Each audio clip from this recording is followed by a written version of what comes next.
Menlu Retno deklarasikan pasukan perdamaian, siap kepung Tel Aviv, Netanyahu meradang. DKPBB, sepertinya harus mengambil langkah yang krusial.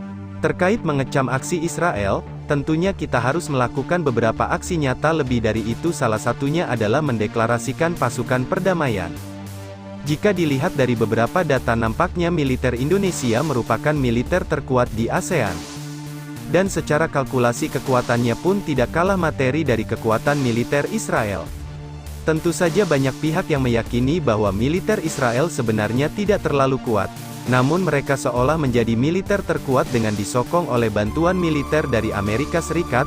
Para pemimpin Perhimpunan Bangsa-Bangsa Asia Tenggara, ASEAN, dan Jepang turut membahas situasi di Gaza selama konferensi tingkat tinggi, KTT, yang dipimpin bersama oleh Presiden RI Joko Widodo dan Perdana Menteri Jepang Fumio Kishida.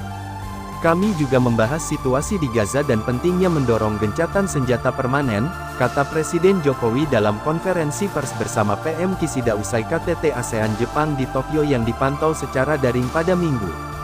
Selama pertemuan puncak itu, kata Jokowi, para kepala negara pemerintahan ASEAN dan Jepang mendorong pembukaan akses bantuan kemanusiaan seluas-luasnya bagi warga Gaza yang terdampak konflik Israel dan kelompok pejuang Hamas.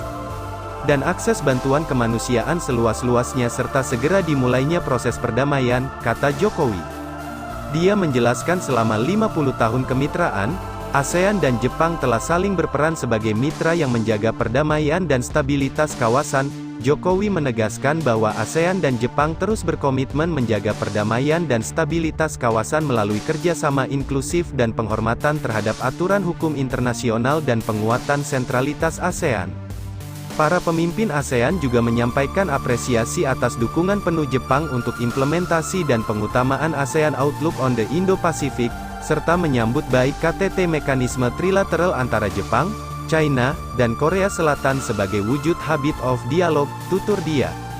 Sedangkan Kishida menegaskan dukungan Jepang kepada ASEAN, terutama ketika perpecahan dan konflik terjadi di berbagai kawasan dan di tengah krisis yang dihadapi dunia saat ini. Berdasarkan rasa saling percaya yang kuat, kita akan mengatasi tantangan-tantangan baru dan berkontribusi terhadap perdamaian dan stabilitas regional, sehingga menciptakan dunia di mana setiap orang dapat menikmati kesejahteraan dan martabat manusia yang terlindungi, kata Kishida tanpa sedikit pun menyinggung Gaza.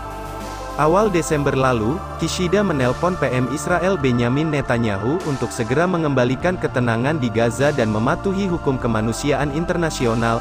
Kishida juga mendesak Netanyahu agar meminimalisasi jumlah korban sipil agar tidak terus meningkat, kata Kementerian Luar Negeri Jepang.